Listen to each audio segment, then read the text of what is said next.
Isang mapagpalang araw, ngayon ay March 17, 2024. Ayan.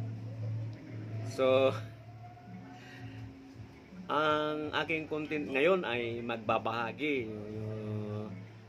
sad story na mismo, no? Actually, it was the first time na nangyari sa atin ito, no? Na-scam tayo kanina. At hindi nga rin ako makapaniwala dahil sa GCash mismo. So nagsimula yan kasi nagsishare kasi ako ng yung mga live ni Francis Leo Marcos. Ayan. So pero malinaw naman doon na may instruction naman siya doon na huwag i-entertain, no? Yung may mga number siyang ibinibigay doon, no? Kung sino lang talaga yung legit na pwedeng i-entertain. So, pero kanina, no, due to curiosity, ay pumatol tayo kasi nakatanggap nga tayo ng chat message na sinabi niya na dahil solid follower tayo, congrats, tayo daw ay isa sa mga napili na mabibigyan. No, ibibigay daw natin yung laman ng GCash natin, then screenshot, padala, tapos ita-times 10. So, doon ako nainganyo eh. Tapos, 1.8 na lang kasi yung laman ng GCash ko kasi na-dispose ko na yung 10,000. Mabuti na lang.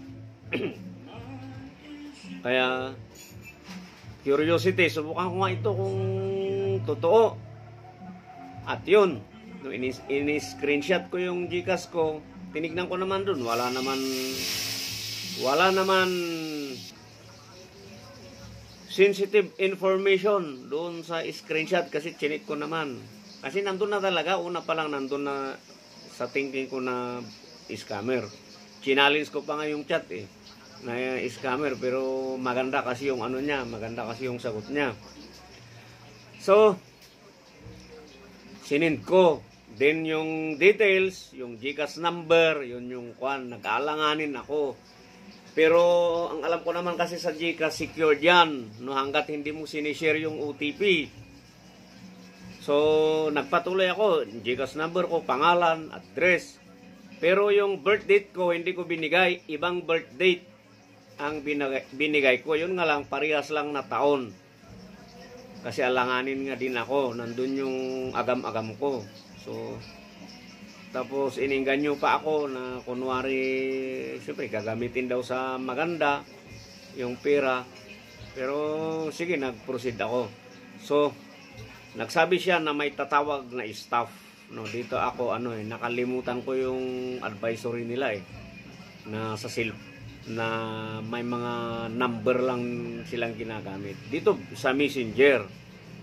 Ako naman, kung bakit ko kasi sinagot, no?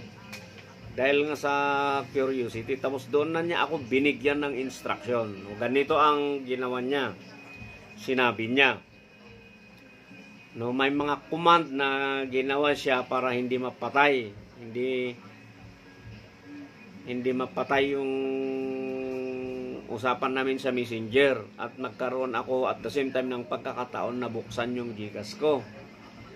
So pinabuksan yung GCash ko, no? Pina-confirm niya kung nandun na daw yung 20,000 na padala. Then binuksan ko. Tapos nung sinabi kong wala,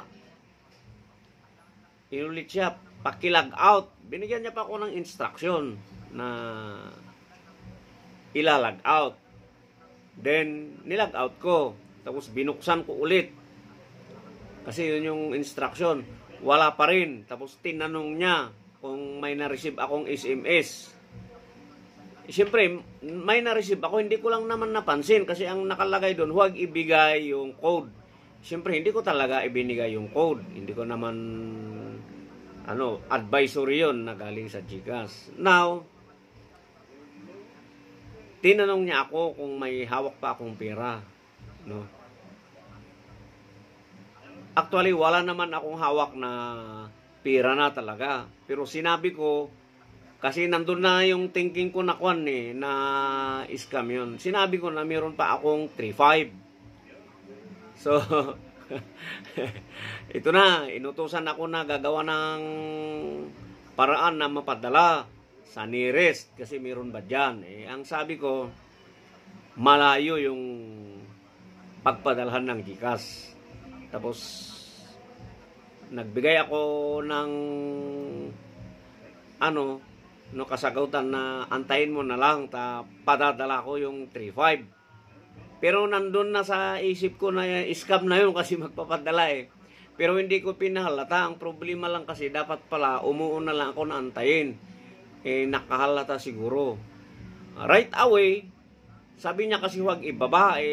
Binubulungan ko itong kasama ko na scam. Nag-aano rin kasi.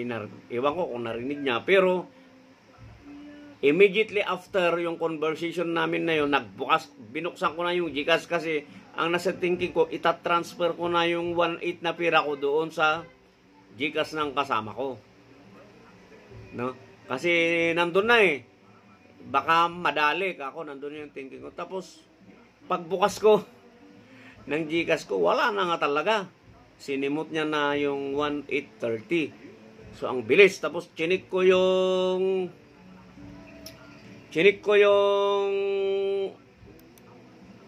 anong tawag nito? Yung SMS na receive ko at yun nga, huwag ibigay yung code. Wala naman akong binigay na code. Nagtaka lang ako, paano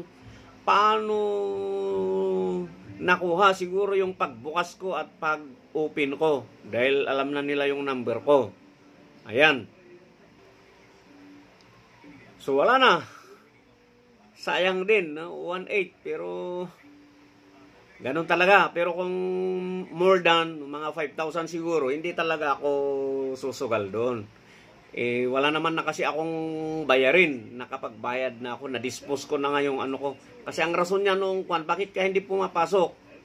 Ilan ba yung na-i-dispose mo sa GCash mo?